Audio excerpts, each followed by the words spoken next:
अगस्त की शुरुआत में ही इजराइल में एक ऐसा तूफान आया है जिसने प्रधानमंत्री बेन्यामिन नेतन्याहू के सभी ख्वाब अचानक चकनाचूर कर दिए हैं।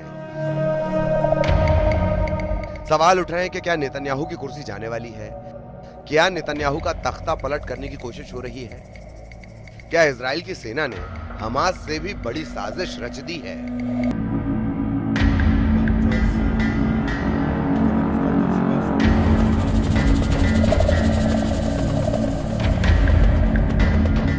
इन सवालों के साथ इस वक्त इजराइल में सबसे ज्यादा चर्चा हमास की नहीं, गजा के ग्राउंड ऑपरेशन में मरने वाले इजरायली सैनिकों की नहीं, न ही ईरान और उसकी बहुत ही खतरनाक मिसाइलों की हो रही है। इस वक्त इजराइल में बेन्यामिन नेतन्याहू के बेटे याइर नेतन्याहू हर तरफ वायरल हैं और उनकी वजह से कहा जा रहा है कि इजराइल के प्रधानमंत्री बेन्यामिन नेतन्याहू और इजराइल की सेना आमने सामने आ चुकी है। इजराइल के commander in chief lieutenant general Eyal Zamir पर बेन्यामिन नेतन्याहू के बेटे याइर नेतन्याहू ने बहुत बड़ा इल्जाम लगा दिया है।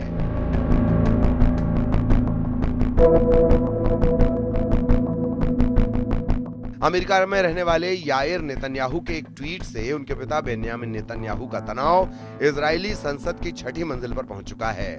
हिब्रू भाषा में किए गए इस ट्वीट में क्या लिखा है, बहुत गौर से समझिएगा।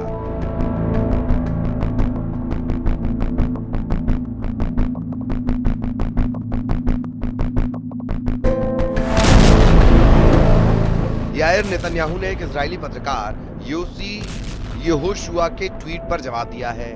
योसी ने लिखा कि अगर नेतन्याहू सेना की मर्जी के बगैर गजा पर पूरी तरह कब्जा करना चाहते हैं तो उन्हें इजराइल की जनता को बताना चाहिए कि इसकी कीमत क्या होगी, कितनी जान जाएंगी, क्या सेना के विरोध के बावजूद वो उस कदम की जिम्मेदारी लेंगे। इस पर याइर नेतन्याहू ने इजराइल के सेनाध्यक्ष इयाल जमीर का नाम लिखे बगैर इशारों में जवाब दिया कि अगर आपको ये ट्वीट लिखने वाला वही है जिसके बारे में हम सोच रहे हैं तो ये एक बगावत और सैन्य तख्ता पलट की कोशिश है, जैसा 70 के दशक में मध्य अमेरिका में हुआ। ये पूरी तरह अपराध है।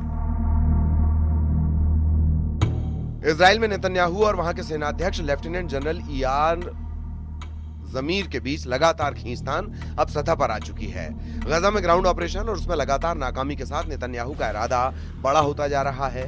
जून और जुलाई के महीने में इजराइल को ग्राउंड ऑपरेशन में बहुत बुरे झटके लगे हैं, खान यूनिस से लेकर बेत हनून तक।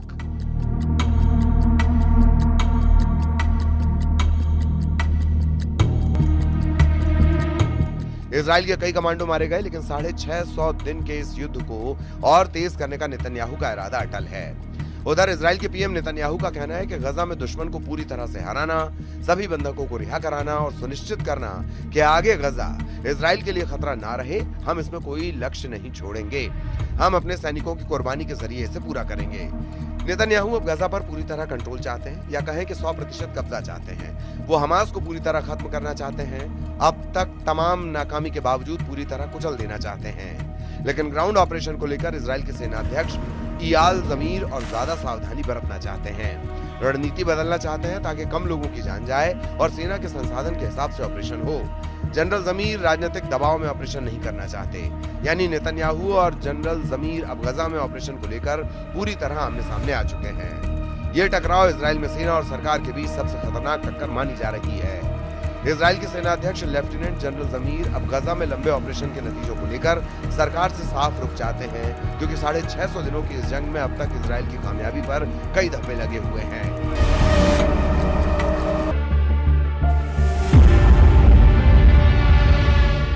हमास की लीडरशिप को खत्म करने के बावजूद अब भी इजराइल की सेना पर लगातार हमले जारी हैं। चारों तरफ से घिरे गजा में हमास अब भी एक्टिव है। हमास की सुरंग भी जिंदा है और उन्हीं सुरंगों में अब इजरायली बंधकों के वीडियो वायरल किए जा रहे हैं।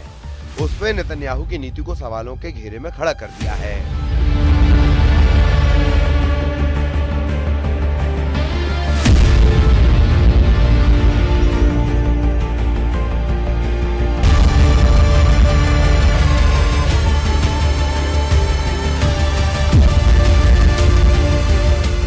जनरल जमीर ने चेतावनी दी है कि गजा पर 100% कब्जे की कोशिश से वहां बचे हुए बंधकों की जान खतरे में पड़ जाएगी। जनरल जमीर का मानना है कि नेतन्याहू का बिग गाजा प्लान शुरू किया गया तो इजराइल की सेना एक थकाऊ युद्ध में उलझ जाएगी।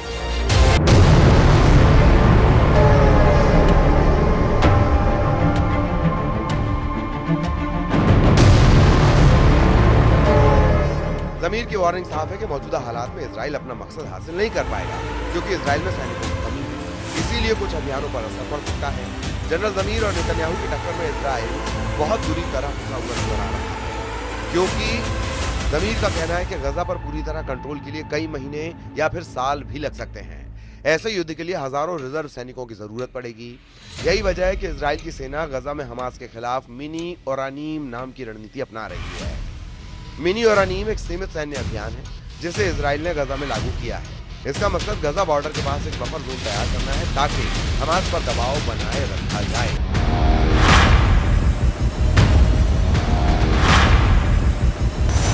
और बंधकों की रिहाई या किसी बेहतर समझौते की दिशा में आगे बढ़ा जा सके।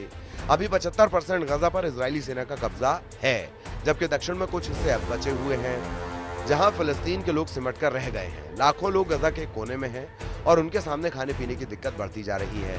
उन तक अरब देशों से भेजी जा रही मदद भी नहीं पहुंच रही, लिहाजा आसमान से कुछ हद तक सप्लाई पैराशूट से गिराई गई है, जबकि जमीन के रास्ते अब भी खाना नहीं पहुंच रहा, क्योंकि इजरायली सेना का ब्लॉकेड बरकरार है।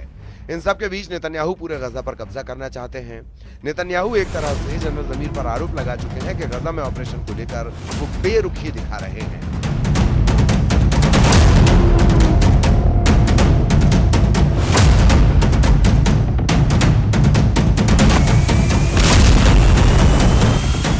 या फिर रणनीति में ढील दे रहे हैं, जबकि जनरल जमीर ने ऐसे संकेत दिए हैं कि सेना को बड़े फैसले लेते वक्त राजनीतिक दबाव में नहीं आना चाहिए। अब इसकी वजह से इजराइल में ये पिक्चर साफ हो रही है कि वहां सरकार और सेना गजा में ऑपरेशन को लेकर एक प्लेटफॉर्म पर नहीं है। अब तक हमास और इजराइल के युद्ध में नेतन्याहू ने फ्रंट फुट पर जाकर फैसले लिए हैं। हमास को खत्म करने के इरादे से पूरे गजा को मिट्टी में तब्दील किया है। इजराइल के ऑपरेशन में 60,000 से ज्यादा लोगों की मौत हो चुकी है। रोजाना 28 बच्चों की जान जा रही है और बमबारी की वजह से 1.5 लाख से ज्यादा लोग घायल हैं। जबकि गजा में मेडिकल सुविधाओं का इतना बुरा हाल है कि अस्पताल में न इलाज के लिए दवाएं हैं, न ही उनको भर्ती करने के लिए कोई जगह। नर्सिंग स्टाफ को भी कई बार टारगेट किया जा चुका है। इजराइल में अंदरूनी रूप से हाहाकार मचा है। संसद से लेकर नेतन्याहू के दफ्तर तक कोहराम मचा हुआ है। सवाल उठा है कि गजा में हमास के अलावा इजराइल को सबसे बड़ी चोट किसने पहुंचाई है? क्या ईरान की मिसाइलों ने इजराइल को नुकसान पहुंचाया? क्या हमास के खिलाफ चल रहे ग्राउंड ऑपरेशन ने इजराइल को झटके दिए? नेतन्याहू का सबसे बड़ा दुश्मन कौन साबित हुआ? गजा, वेस्ट बैंक, मस्जिद अल अक्सा? किस जगह नेतन्याहू को सबसे बड़ी गहरी चोट पहुंचाई जा रही है? देखा जाए तो नेतन्याहू के लिए चैलेंज बढ़ता जा रहा है। गजा में ग्राउंड ऑपरेशन को लेकर इजराइल के अधिकारी नेतन्याहू के फैसलों पर सवाल उठा रहे हैं। पिछले कुछ महीनों में नेतन्याहू कैसे अपने घर में गिरे, उसे समझने की जरूरत है।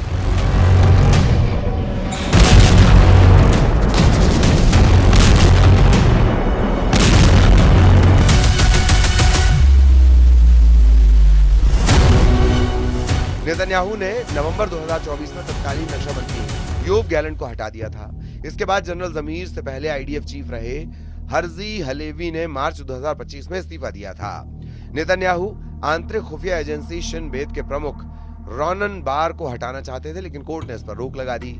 लेकिन नेतन्याहू के 2 कट्टरपंथी सहयोगी वित्त मंत्री बेजालेल एम्स्टोरिच और राष्ट्रीय सुरक्षा मंत्री इतामार बेन गुविर अब गजा का इजराइल में विलय करने की मांग कर रहे हैं।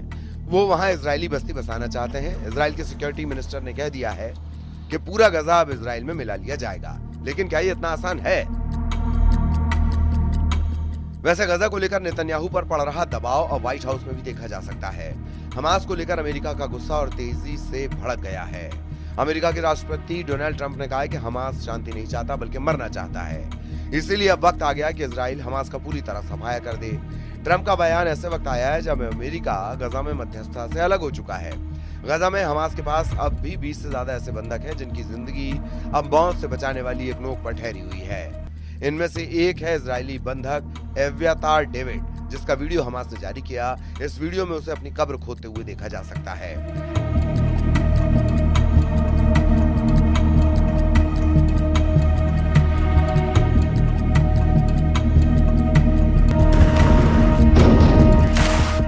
हमास के कब्जे में बाकी लोगों का हाल भी डेविड जैसा ही होगा और सबकी जान खतरे में होगी। यही डर पूरे इजराइल को सता रहा है। यही वजह है कि इजराइल की सड़कों पर आए दिन नेतन्याहू के खिलाफ प्रदर्शन होते हैं। लोग पोस्टर लेकर इकट्ठा होते हैं। उनकी मांग है कि इजरायली बंधकों की फौरन रिहाई हो और इसके लिए किसी भी सूरत में युद्ध को खत्म किया जाए और बंधकों को वापस लाया जाए। 7 अक्टूबर को हमास के हमले के दौरान 251 इजरायली बंधक बनाए गए थे। इस वक्त हमास के कब्जे में 22 बंधक बाकी हैं। तेल अवीव में एब्यातार डेविड के पोस्टर लेकर हजारों लोग प्रदर्शन करने उतरे। ऐसी तस्वीरों से ज्यादा नेतन्याहू को अब इजराइल के सेनाध्यक्ष तनाव दे रहे हैं, क्योंकि जो एक्शन नेतन्याहू चाहते हैं उस पर इजराइल की सेना राजी नजर नहीं आ रही। जब से नेतन्याहू के बेटे ने जनरल जमीर पर गंभीर आरोप लगाते हुए ट्वीट किया है, तब से सवाल उठ रहे हैं कि क्या इजराइल में नेतन्याहू की कुर्सी जाने वाली है? क्या नेतन्याहू का तख्ता पलट करने की कोशिश हो रही है? क्या इजराइल की सेना ने हमास से भी बड़ी साजिश रच दी है?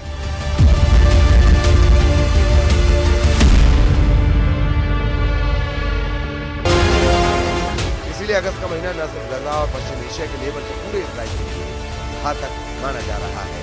खासकर नेतन्याहू के राजनीतिक करियर के सामने अब इजराइल के जनरल जमीर बारूद से नजर आ रहे हैं।